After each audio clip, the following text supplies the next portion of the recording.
하나님 말씀 골로새서 1장 24절에서부터 끝까지 29절까지 합독합니다. 찾았으면 말씀 같이 읽겠습니다. 시작. 나는 이제 너희를 위하여 받는 괴로움을 기뻐하고 그리스도의 남은 고난을 그의 몸된 교회를 위하여 내 육체에 채우노라. 내가 교회의 일꾼 된 것은 하나님이 너희를 위하여 내게 주신 직분을 따라 하나님의 말씀을 이루려 함이니라. 이 비밀은 만세와 만대로부터 감추어졌던 것인데 이제는 그의 성도들에게 나타났고 하나님이 그들로 하여금 이 비밀의 영광이 이방인 가운데 얼마나 풍성한지를 알게 하려 하심이라. 이 비밀은 너희 안에 계신 그리스도시니 곧 영광의 소망이니라. 우리가 그를 전파하여 각 사람을 권하고 모든 지혜로 각 사람을 가르침은 각 사람을 그리스도 안에서 완전한 자로 세우려 함이니 이를 위하여 나도 내 속에서 능력으로 역사하시는 이의 역사를 따라 힘을 다하여 수고하노라. 아멘. 따라합니다. 그리스도의 남은 고난. 오늘 말씀의 제목입니다. 본문 가운데 그리스도의 남은 고난이라고 하는 말씀이 나오고 있습니다.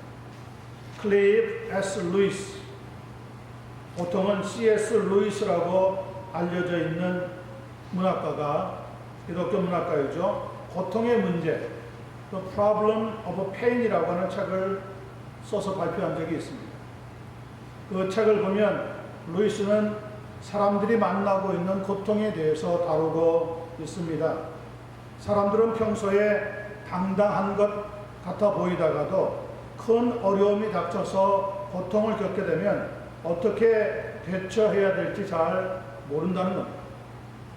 대부분의 사람들은 하나님을 믿는데 왜 나에게는 고통이 찾아왔을까? 하나님은 사랑이라고 하셨는데 왜 나는 불행을 겪어야 하는가? 등의 질문을 하기가 일쑤입니다. 물론 왜 고통을 만나는지 선뜻 대답하기로 하는 것은 쉽지는 않습니다.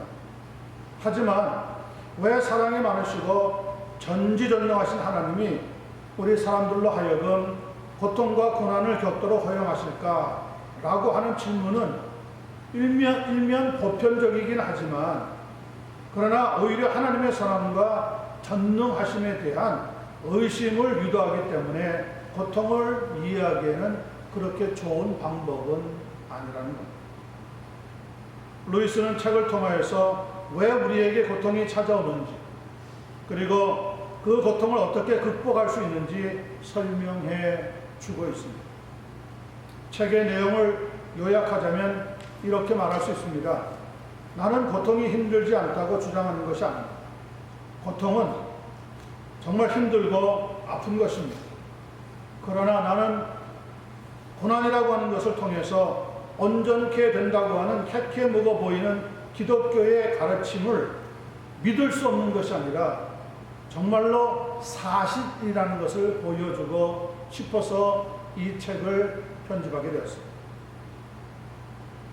하나님의 선하심이 사람들에게는 너무 많이 오해되어져 왔습니다. 그래서 고통이 없는 것을 하나님의 선함으로, 하나님의 사랑으로 이해할 때가 많이 있습니다. 그러나 하나님은 우리의 삶에 두렵고도 놀라운 고통이 있지만 그 가운데 오히려 우리를 사랑의 대상으로 삼으셨다는 것을 이해할 때 우리는 고난을 이겨낼 수가 있다는 것. 루이스는 정말 이 책을 쓴 뒤에 약 20년이 흘러서 1960년에 사랑하던 아내 조이라고 하는 부인을 잃고 슬퍼하면서 상심하는 남편으로 헤아려 본 슬픔, A Grief Observed 라고 하는 또 하나의 책을 발표하게 됩니다. 루이스라고 하는 분은 고통을 책으로만 쓴 것이 아니라 실제로 고통을 회피하지 않고 자기 몸으로 경험을 한 사람이라고 말할 수 있는 것. 그리고 그는 정말 자기가 책에서 표현하고 기록한 것처럼 하나님이 그 어려움 가운데서도, 고통 가운데서도, 고난 가운데서도 우리를 여전히 사랑하고 있다는 것을 체험하게 되어집니다.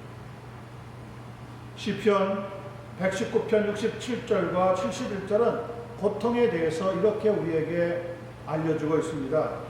고난당하기 전에는 내가 그릇 행하였더니 이제 주의 말씀을 지키나이다.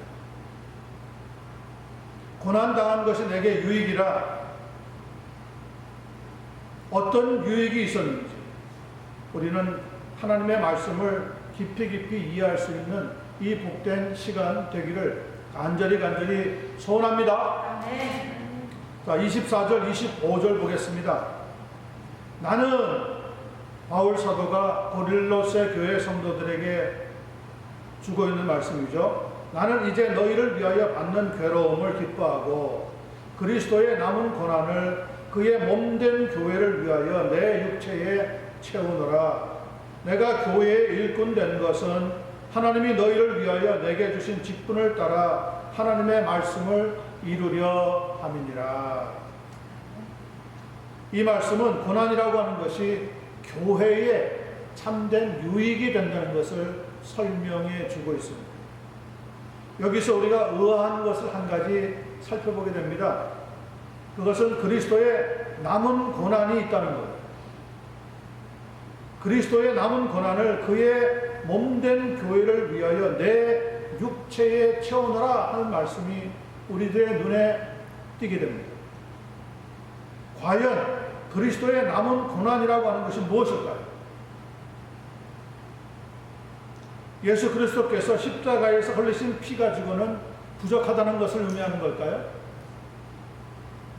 혹은 그리스도께서 고난을 받기는 받으셨지만 그 고난은 80% 정도밖에 안 되고 남은 20%는 우리의 육체를 통해서 고난을 경험하면서 채워나가야 한다는 의미일까요?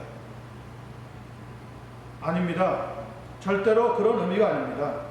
만약에 그것이 사실이라고 한다면 십자가의 도는 실패로 끝나고 마는 겁니다. 그것은 예수님이 흘리신 피로는 구원받을 수 없다고 주장하는 것과 마찬가지입니다. 그래서 여호와의 증인이라든지 안식교회라든지 천주교 같은 데서는 예수님이 십자가에 죽으신 것이 분명하지만 그러나 우리가 주일을 지키듯이 토요일 안식일을 반드시 지켜야 돼요. 이 땅에 살아가면서 선한 일을 반드시 해야 돼요. 그런 도덕적인 행함을 통하여서 우리의 구원이 좀 더 완성되어질 수 있다고 우기기까지 합니다. 그런데 여기에서 말씀하고 있는 그리스도의 남은 고난이라고 하는 것은 구원에 부족한, 그래서 내가 남아있는 고난을 채워야지만 구원이 완성된다고 하는 의미는 결코 아니라는 겁니다. 로마서 8장 5절로부터 9절 10절 말씀입니다. 그러면 이제 우리가 그의 피로 말미암아 의롭다 하심을 받았으니 더욱 그로 말미암아 진노하심에서 구원을 받을 것이니 곧 우리가 원수 되었을 때 그의 아들의 죽으심으로 말미암아 하나님과 화목하게 되었은즉 화목하게 된 자로서는 더욱 그의 살아나심으로 말미암아 구원을 받은 것이니라. 오직 예수 그리스도의 피로만 의롭다 하심을 받을 수 있고 진노에서 구원을 받을 수 있으며 오직 예수 그리스도의 죽으심과 부활로만 하나님과 화목하게 되어지고 구원을 완성하게 되어진다고 오늘 성경 말씀은 선포하고 있다는 사실입니다. 여러분 찬송가 254장 한번 펴보시기 바랍니다. 찬송가 254장.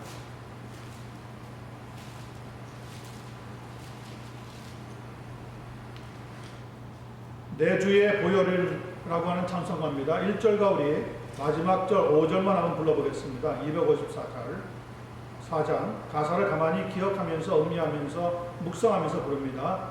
내 주의 보혈은 정하고 정하다 내 죄를 정케 하신 주 나노라 하신다. 내가 주께로 지금 가오니 십자가의 보혈로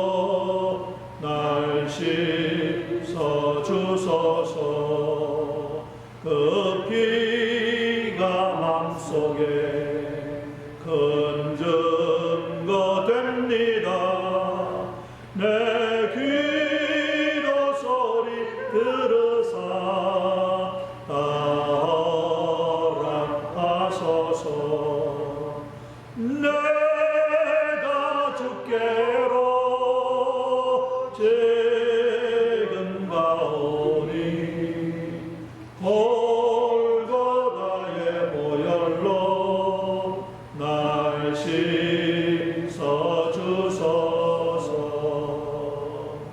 아멘.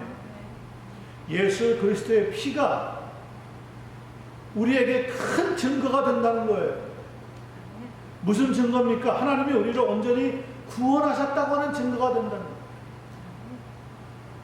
예수 그리스도에게 남아있는 고난이 있는데 그 고난을 누군가가 채워야 된다고 하는 말씀이 아니라 예수님의 고난은 이미 완성이 되었고 이제 예수 그리스도에게 하는 말씀이 아니라 예수 그리스도의 성도들에게 교회에 특별히 고난이 남아있는데 그 고난을 이겨내서 하나님의 구원의 앞으로 나가라고 하는 말씀으로 주고 있다는 것을 깨닫는 은혜가 임하기를 간절히 소원합니다. 우리 가지고 있는 찬송가 250장도 한번 찾아보시길 바랍니다. 찬송가 바로 앞쪽입니다. 250장 보시면 구주의 십자가 보혈로라고 하는 찬양입니다. 같이 한번 불러보겠습니다. 1절과 역시 4절입니다. 구주의 십자가 보혈로 죄 씻음 받기를 원하네. 내 죄를 씻으신 주 이름 찬송합시다네. 찬송합시다.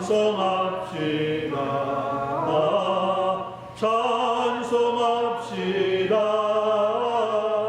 내 죄를 씻으신 주 이름 찬송합시다.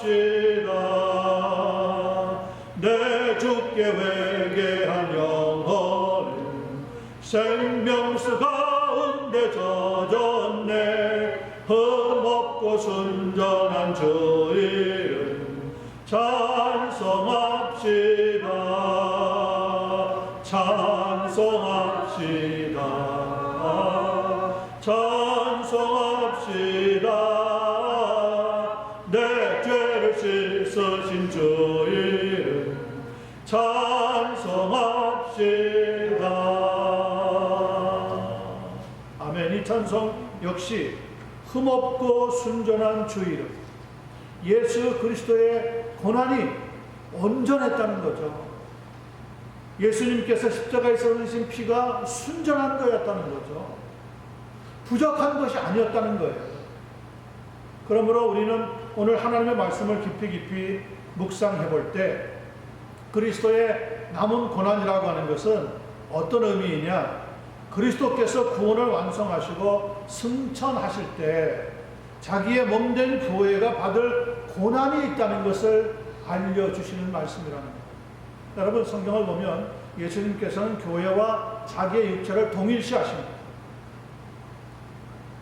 사울이라고 하는 청년이 다메섹에 있는 교회를 핍박하러 올라갈 때 부활의 예수님께서 그를 만나시고 나서 뭐라고 얘기하셨습니까? 사울아, 사울아, 네가 어찌하여 나를 핍박하느냐? 아니, 사울은 예수님을 만난 적이 없어요. 부활의 주님이 어떤 모습인지 본 적도 없어요. 그런데 어떻게 예수님은 그에게 네가 나를 핍박하느냐고 이야기할 수 있습니다. 그것은 예수님께서 교회와 자기의 육체를 한 몸으로 말씀하고 있기 때문에 그런 거예요. 그러므로 교회를 핍박하는 것은 누구를 핍박하는 거예요? 그리스도를 핍박하는 거예요. 남은 고난, 그리스도의 남은 고난이라고 하는 것은 그리스도의 몸된 교회가 복음을 증거하면서 세상 끝날까지 가는 동안에 부딪히게 되는 수많은 고난을 우리에게 보여주고 있는 내용입니다.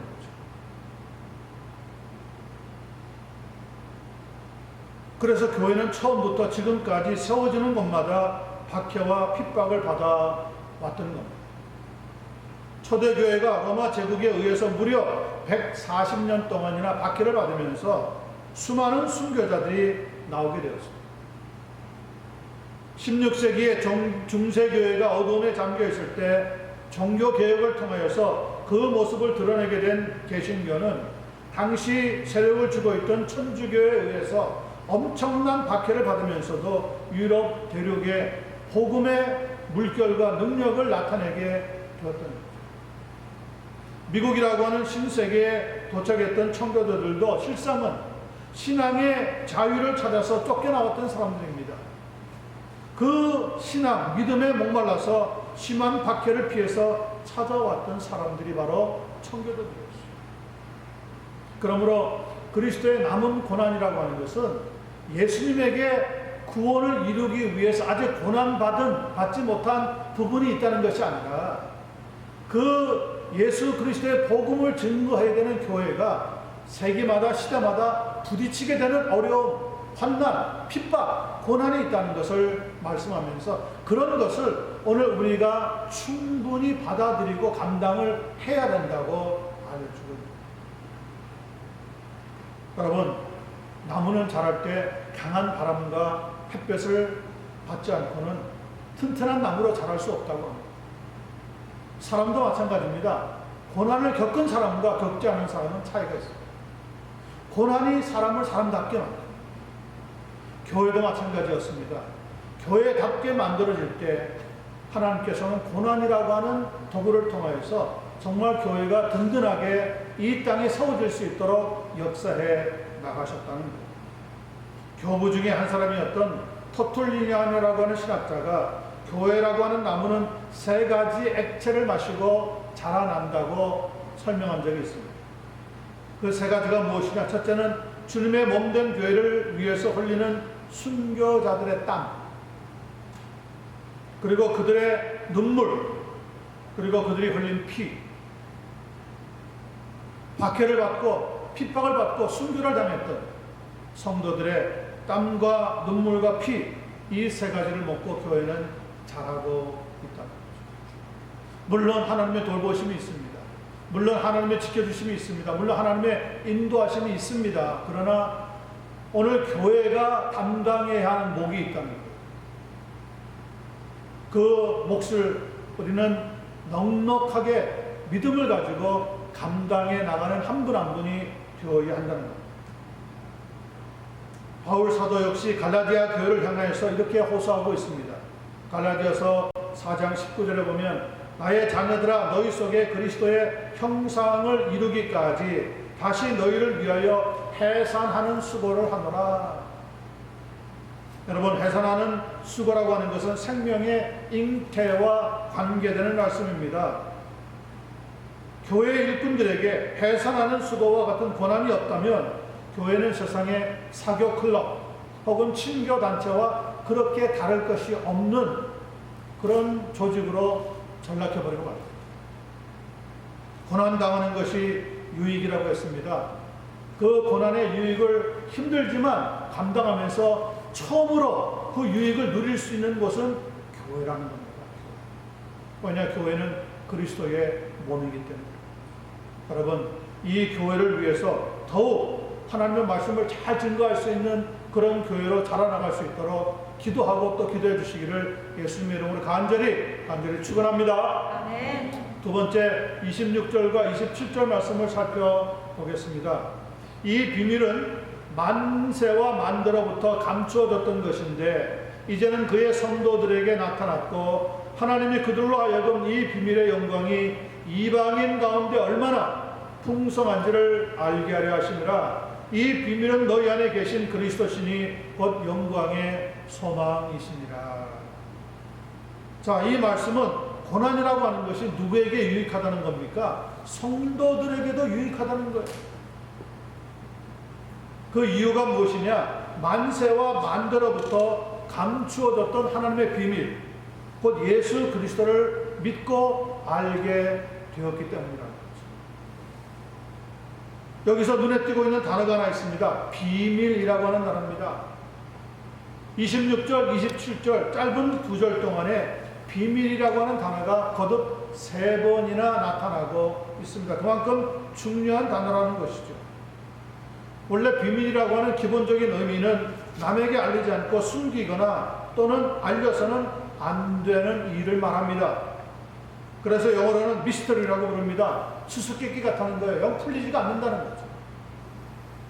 성경에서 비밀이라고 하는 것은 오직 하나님에 의해서만 드러나야 되는 사실을 의미합니다. 하나님만이 알고 계십니다. 하나님만이 드러내 주어서 우리에게 보여주십니다. 그것을 하나님의 비밀이라고 우리에게 가르쳐주고 있습니다. 그리고 그 비밀은 십자가에 들어있고요. 그 십자가의 주역은 예수 그리스도라고 하는 사실입니다. 네. 골로새서 2장 2절과 3절을 보면 이는 그들로 마음의 위안을 받고 사랑 안에서 연합하여 확실한 이해의 모든 풍성함과 그리고 나오는 말씀이 바로 하나님의 비밀인 그리스도를 깨닫게 하려 함이니 그 안에는 지혜와 지식의 모든 보화가 감추어져 있느니라. 믿습니까? 아멘. 하나님의 비밀이 누구라고요? 예수 그리스도가 하나님의 비밀이라는 거예요. 그러니 세상에 있는 지식 가지고 사람들이 알 수가 있습니까? 없습니까? 알 수가 없는 거죠. 그런데 우리는 어떻게 알게 되었습니까?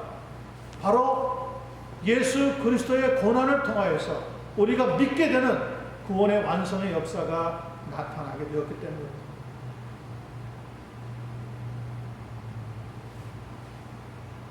비밀이기 때문에 사람의 지혜로는 알 수가 없습니다. 고린도전서 2장 6절과 8절 말씀 들어보세요.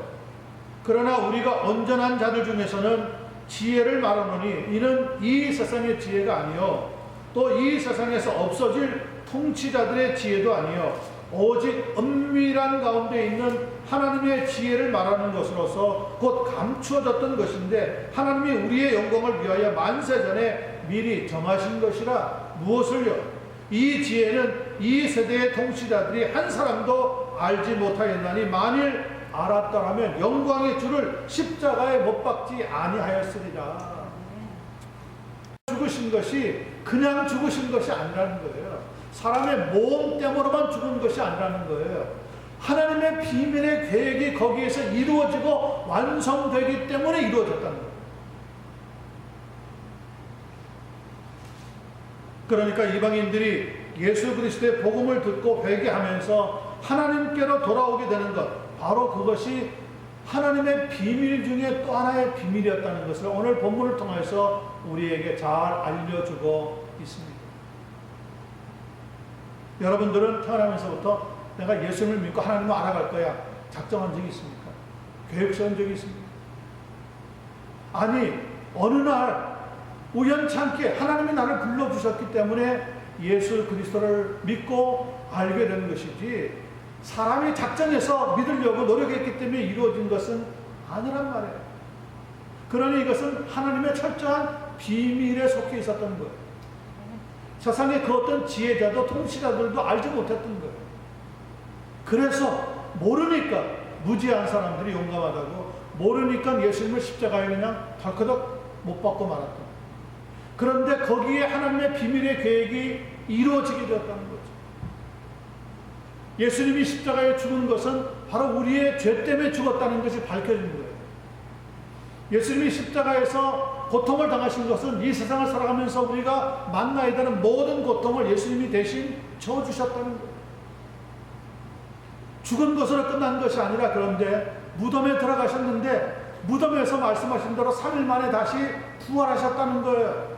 그 부활 역시 비밀인데 그 부활의 역사가 바로 우리에게 적용되어져서 우리 역시 죽지만은 다시 살아나게 된다는 것을 확신할 수 있는 하나님의 은혜로 믿음이 주어지게 되었다는 거죠. 자, 오늘 이 비밀이 누구에게 나타났다고 했습니까? 26절에 보니까 그의 성도들에게 나타났다고 그랬어요. 또 27절에 보면 그 성도들이 그 비밀을 알게 되었다고까지 설명해 주고 있습니다.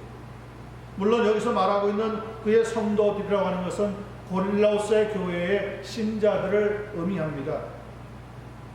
자, 골로새 교회는 여러분과 제가 이미 공부했지만은 바울 사도가 직접 세웠던 교회는 아닙니다. 골로새서 1장 7절을 보면 누가 골로새 교회를 세우게 되었는지 설명해 줍니다. 우리와 함께 종되었던 사랑하는 에바브라에게 너희가 배웠느니 그는 너희를 위한 그리스도의 신실한 일꾼이라. 에바브라라고 하는 바울 사도의 제자이긴 한데 그가 복음을 가지고 골로새라고 하는 지방을 찾아가서 복음을 증거한 결과 거기에 교회가 세워지게 되었다는 거예요. 또 골로새서 4장 12절과 13절을 보면 그리스도의 종인 너희에게서 온 에바브라가 너희에게 문안하느니라 말씀하고 있습니다. 바로 이 에바브라라고 하는 사람, 또 다른 이름으로는 에바브로디도라고 하는 이름을 가지고 있기도 해요. 에바브로디도 혹은 에바브라라고 불리는 이 바울 사도의 제자가 골로새 교회를 세우는데 결정적인 역할을 하는 사람입니다. 물론 쉽게 교회가 세워졌겠습니까? 에바브라가 많은 고난을 겪었습니다. 그리고 귀한 교회가 세워졌습니다. 그리고 이 교회가 잘 자랐으면 얼마나 좋겠습니까? 그런데 바울 사도가 감옥에 갇혀서 들어보니까 이 골로새 교회에 에바브라라고 하는 사역자를 괴롭히는 사람들이 있고, 더 나아가서 예수 그리스도의 십자가의 구원만 가지고는 안 된다고 주장하는 이단자들이 나왔던 겁니다. 그 소식을 듣고 바울 사도가 골로새 교회에 필요한 편지를 쓰게 된 것이 우리가 만나고 있는 골로새서라고 하는 사도 바울의 편지입니다. 자, 바울 사도는 에바브라라고 하는 이 제자를 통하여서 교회가 세워지고 잘 자라고 있다고 하는 반가운 소식에 흡족해 했습니다. 그러나 얼마 후에 초대교회의 믿음을 흔들었던 이단자들, 즉 영지주의, 나스틱시즘이라고 부르는데, 이 영지주의라고 하는 사람들이 골로새 교회도 흔들고 있다는 소식을 듣게 됩니다. 영지주의라고 하는 이단들은 영육이원론을 주장하는 사람들이었습니다. 영육이원론이라는 것은 무엇이냐? 이 세상은 깨끗하고 신비로운 영의 세계와 함께 더럽고 타락한 육의 세계로 나뉜다고 주장하는 사람. 그러므로 물질 세계에서의 해방을 누리기 위해서 영적인 최고의 지식, 곧 영지, 영적인 최고의 지식을 가져야 된다고 주장하는 거죠. 더 나아가서 육체는 그러므로 더러운 것이니까 마구 써서 없애버려야 된다고 주장하면서 심지어는 매춘부와 성적 타락까지 권면하는 그런 상태로 발전해 나가버리고, 이 육체는 더러우니까 그냥 아무렇게나 써서 빨리 없애버리는 게 낫다는 거예요. 그게 영지주의자들이 주장했던 영육이원론이라고 하는 이단적인 사상이었어요. 이 사상을 가지고 골로새 교회를 흔드는 겁니다. 예수 그리스도의 십자가에 피 흘리신 것만 가지고 구원 얻을 수 있다고? 말도 안 되는 소리, 영적인 최고의 지식을 얻어야 된다고 주장을 하면서 싸우고 대립을 하게 되었던 거죠. 골로새 교회 성도들은 그 사이에서 당황합니다. 어느 쪽이 맞는지 어리벙벙했습니다. 바울 사도가 편지를 씁니다. 그리고 골로새서라고 하는 편지가 골로새 교회에 날라왔을 때 그 편지를 읽으면서 그들은 분명하게 깨닫는 겁니다. 무엇만이 오직 우리를 구원한다고요? 예수 그리스도의 보혈만이 우리를 구원할 수 있다는 거예요. 예수 그리스도의 십자가의 죽음만이 우리의 죄를 대속할 수 있다는 거예요. 예수 그리스도의 부활만이 우리를 온전한 영적인 세계, 영원한 생명을 얻을 수 있도록 역사해 주시게 된다는 거예요. 그래서 영지주의가 초대교회에 깨트려지고 그들의 사상이 허사로 돌아가는 일이 발생하게 되었습니다. 여러분, 우리가 예수 그리스도의 복음 외에 세상에 그 무엇과 타협할 것이 있겠습니까? 저는 전혀 없다고 분명히 말씀드립니다. 오직 예수 그리스도 외에 다른 구원은 있을 수가 없습니다. 맞습니까? 네. 갈라디아서 1장 6절 10절 말씀 들어보세요. 그리스도의 은혜로 너희를 부르신 이를 이와 같이 속히 떠나 다른 복음을 따르는 것을 내가 이상하게 여기노라. 다른 복음은 없나니 다만 어떤 사람들이 너희를 교란하여 그리스도의 복음을 변하게 하려 함이라. 그러나 우리나 혹은 하늘로부터 온 천사라도 우리가 너희에게 전한 복음 외에 다른 복음을 전하면 뭘 받아요? 저주를 받을지어다. 우리가 전에 말하였거니와 내가 지금 다시 말하노니 만일 누구든지 너희가 받은 것 외에 다른 복음을 전하면 저주를 받을지어다. 예수 그리스도의 십자가의 복음 외에는 다른 복음이 없다는 거예요. 주 예수를 믿으라 그리하면 너와 내 집을 구원을 받으리라고 할 때 다른 것을 믿어도 구원받을 수 있다고 성경이 말씀한 적이 없다는 거예요. 우리는 오늘 8월 첫 번째 주일을 맞이해서 예배를 드리면서 바로 예수 그리스도께서 십자가에서 흘리신 그 피가 우리의 죄를 온전히 사하며 우리에게 영원한 생명을 얻을 수 있는 믿음의 역사를 일으켜주며 주님께서 부활하신 것이야말로 우리에게 영생을 분명히 얻게 하시는 하나님의 놀라운 선물이라는 것을 믿고 또 믿게 되어지기를 간절히 소원합니다. 고린도전서 2장 1절부터 3절을 보면 바울 사도가 자기의 마음의 표현을 이렇게 고백하고 있습니다. 형제들아, 내가 너희에게 나아가 하나님의 증거를 전할 때에 말과 지혜의 아름다운 것으로 아니하였느니 내가 너희 중에서 예수 그리스도와 그의 십자가에 못 박힌 것 외에는 아무것도 알지 아니하기로 작정하였노라. 예수 그리스도와 그의 십자가에 못 박힌 것 외에는 다른 구원의 방법이나 길이 없다는 거예요. 그런데 이 비밀을 누가 알게 되었어? 골로새 교회 성도들이 알게 되었다는 겁니다. 마찬가지로 우리도 그렇게 알게 된 줄로 믿습니다. 그것이 하나님의 은혜라는 거죠. 은혜예요. 그러므로 우리가 고난받는 것은 하나님의 비밀을 알게 되었다고 하는 증거이면서 또한 하나님으로부터 이 고난을 통하여서 나중에 성화되어져서 하나님 나라 가실 때 네가 나를 위해서 고난을 기꺼이 감당했구나 하면서 하나님으로부터 축복과 하나님의 상급이 되어지는 역사로 이어지게 된다. 골로새 교회 성도들이 예수 그리스도를 믿게 되었다는 것, 물론 고난이 있었지만 그 예수 그리스도를 믿고 따라갔다는 것, 바로 그것이 축복의 말씀인 것을 우리에게 가르쳐주고 있습니다. 하나님의 비밀의 영광은 너희 안에 계신 그리스도시라고는 분명히 본문을 통해서 말씀하고 있습니다.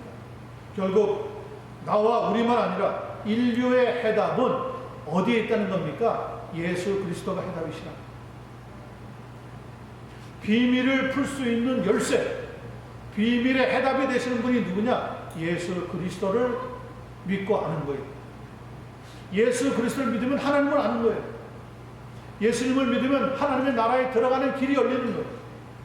예수 그리스도를 믿으면 우리의 모든 죄가 사함받는 역사가 일어나게 되는 거예요. 이 귀한 사실을 오늘 나누었으니 여러분 마음판에 예수 그리스도가 우리의 영원한 영광이시고 구원이시며 소망이시라고 하는 사실을 더더욱 단단하게 붙잡고 믿음 생활 감당하는 한 분 한 분 되시기를 주님 예수님의 이름으로 간절히 축원합니다. 아멘. 자, 마지막 28절로부터 29절 보겠습니다. 우리가 그를 전파하여 각 사람을 권하고 모든 지혜로 각 사람을 가르침은 각 사람을 그리스도 안에서 완전한 자로 세우려 함이니 이를 위하여 나도 사도 바울이 자기 자신도 그렇다고 고백합니다. 내 속에서 능력으로 역사하시는 이의 역사를 따라, 즉 성령의 역사를 따라 힘을 다하여 수고하노라. 무슨 말입니까? 내게 고난이 있었지만 그 고난을 기꺼이 받아들이고 힘을 다하여 더욱 복음의 전파하는 사역을 위해서 수고하고 힘을 다하고 노력하는 생애를 살아가겠노라고 결심하고 있습니다. 자, 여기서 고난이라고 하는 것은 그러므로 교회를 섬기고 있는 직분자, 교회를 섬기고 있는 사역자들에게 유익함이 있다는 것을 가르쳐줍니다. 목회자들에게 때로 고난이 올 때가 있어요. 어떤 목회자는 그게 싫어서 도망가는 사람도 있어요. 도망간다고 해서 다른 곳에 가면 고난이 없나요? 고난은 누구에게나 평등합니다. 누구에게나 찾아옵니다. 목회자라고 해서 비켜가지 않습니다. 그런 어려움을 우리는 어떻게 해야 됩니까? 그 고난을 감당해 나가야 감당하면서 힘을 다하여 예수 그리스도의 복음을 전가하는 사역으로 우리 자신들을 이끌어 가야 합니다. 그럴 때 그 고난은 고난의 가치를 우리에게 가르쳐줍니다.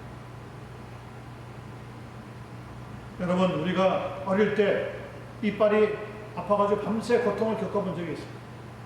저는 선교지에 있으면서 이 오른쪽 위에 이빨 하나가 그렇게 아픈데 거기에서는 어디 갈 만한 치과가 없었어요. 그러니 시간이 지나니까 이 아픈 데가 점점점 부어오르기 시작하더니 입술을 움직이는 것도 아픈 거예요. 음식을 먹는 것도 아픈 거예요. 그럴 때 어떻게 해야 됩니까? 그 아픈 걸 빼내야죠. 빼내고 새로운 이빨이 나오든지 혹은 새로운 이빨을 해 놓아야 되는 거죠. 그 빼낼 때 아프죠. 아프죠. 저는 어릴 때 우리 아이들 이빨이 썩어가지고 뺄 때 되면요, 실에 묶어가지고 이런 저런 얘기 막 재밌게 웃다가 싹 잡았거든요. 그러면 아이들이 속았다는 거예요. 한참 재밌는 줄 알았는데 어느 사이에 그냥 이빨이 쑥 빠져나갔고,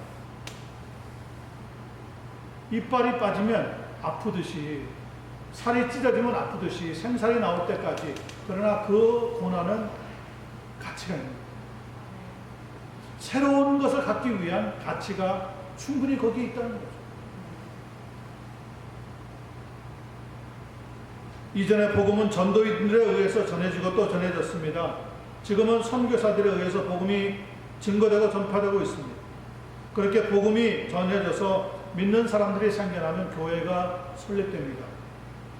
그리고 나면 교회를 사역하기 위해서 목회자를 청빙합니다.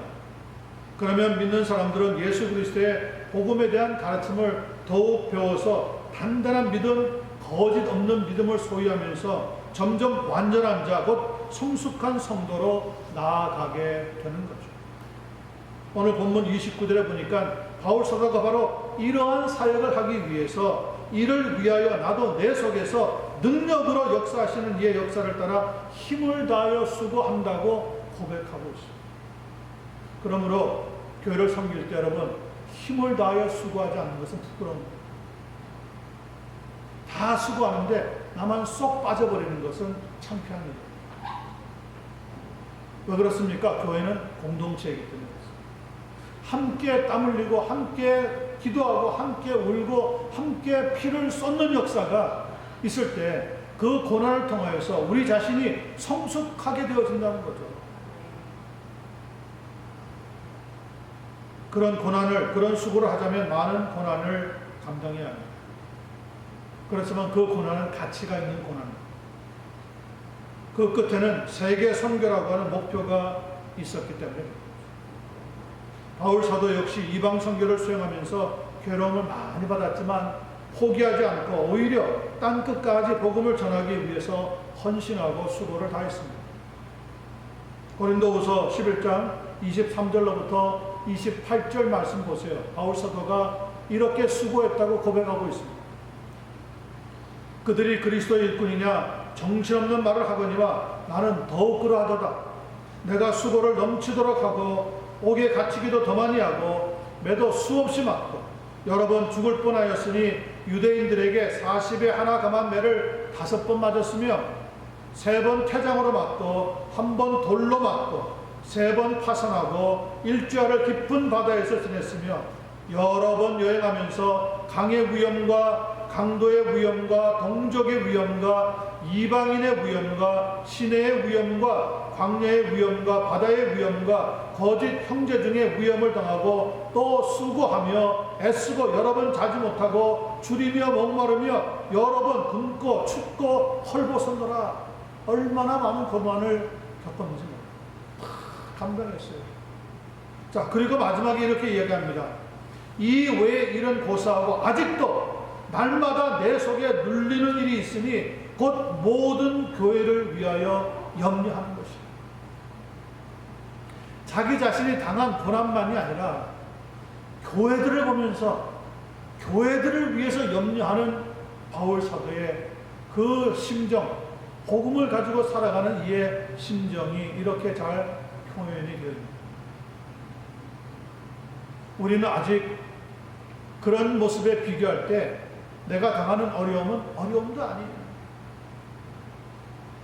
이전에 썼던 말로 뭐라 그러죠? 그런 걸 가리켜서 세 발의 피라는 거예요.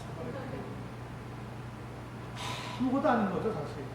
물론 사람마다 느끼는 것이 다양하긴 하지만, 그러나 진짜 믿음의 사람들이 살아간 발자취를 보면 지금 우리가 겪고 있는 고난, 어려움 정말 아무것도 아닙니다.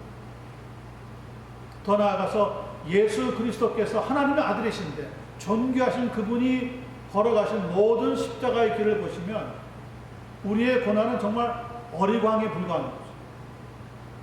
그냥 어린아이들이 부모에게 응석 부리는 거에 불과합니다.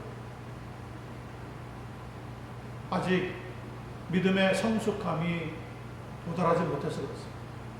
여러분, 성장을 하면은 마침내 성숙한 단계까지 올라가야 돼요. 이 귀한 믿음의 역사가 믿음의 성숙함으로 이어질 수 있게 되기를 간절히 소원합니다. 바울 사도는 자기의 그런 헌신과 수고와 고난을 겪은 경험을 갈라디아서 6장 17절에서 이렇게 적어놓고 있습니다. 이후로는 누구든지 나를 괴롭게 하지 말라. 왜 하지 말라 그럽니까? 내가 내 몸에 예수 그리스도의 흔적을 가졌습니다. 흔적이라는 것은 상처, 스카. 복음을 전하다가 받은 고난 때문에 온 몸에 상처투성인 거죠. 그걸 보니까 그가 얼마나 예수 그리스도를 위해서 헌신했는지, 하나님 나라 위해서 수고했는지 알 수가 있다는 거예요. 그 흔적을 가리켜서 스티그마라고 합니다. 스티그마. 스티그마라고 하는 것은 마치 불로 도장을 꽝 찍어서 직인을 해놓은 것처럼 없어지지 않는 거예요. 없어지지 않는 거예요. 무엇을 위해서요? 복음을 증거하기 위해서 고난을. 하늘나라 가서, 여러분, 저는 바울 사도를 쉽게 찾을 것 같아요. 온몸에 상처투성이인 사람을 보면 딱 한 사람입니다. 바울 사도일 것 같아요. 그 바울 사도를 보면 예수님을 보기 전에 벌써 우리 마음속에 뭐가 올까요? 감동과 도전입니다. 똑같은 인생을 살았는데 저렇게 살았던 하나님의 사람들이, 그 삶이 가치가 있다. 고난의 삶이 고난으로 끝나지 않는, 가치로 끝나는 놀라운 역사가 우리 앞에 찾아오게 합니다. 사명자는 그 사명을 그래서 다하기까지 죽지 않는다고 하는 말이 있습니다. 우리에게도 그런 고난의 흔적이 우리의 삶 속에서 만들어질 수 있는 은혜가 있기를 간절히 소원합니다. 어떤 왕이 길 한복판에 큰 돌을 굴려다 놓고는 그 돌을 누가 치우는지 그의 신하와 함께 숨어 지켜보았다고 합니다. 한 장사하는 사람이 지나가다가 이런 쓸모없는 돌이 어디에서 굴러나온 거야? 하고는 심한 욕을 한참 해대더니 그냥 지나가 버리고,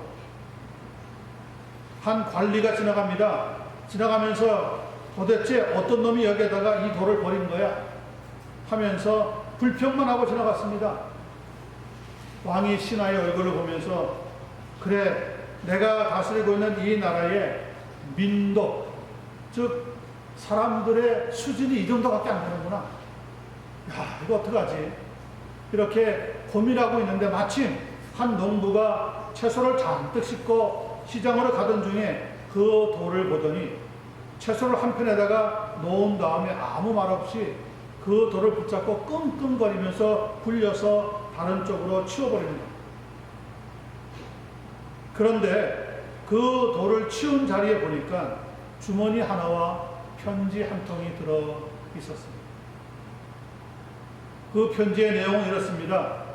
이 돌을 치운 사람은 지금 주머니 안에 들어있는 그 돈과 함께 모든 것이 당신의 것입니다.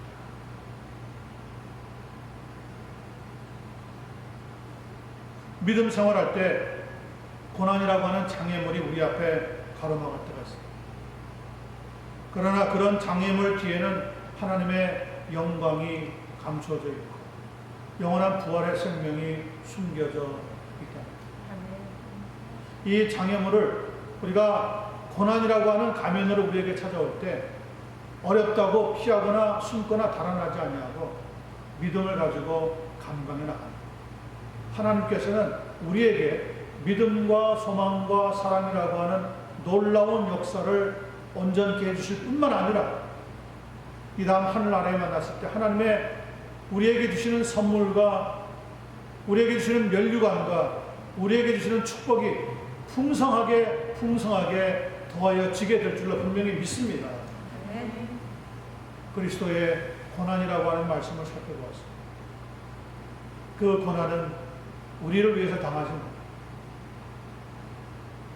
예수 그리스도의 제자된 우리에게도 교회를 섬기면서 우리가 감당해야 하는 부분의 고난이 남아있습니다.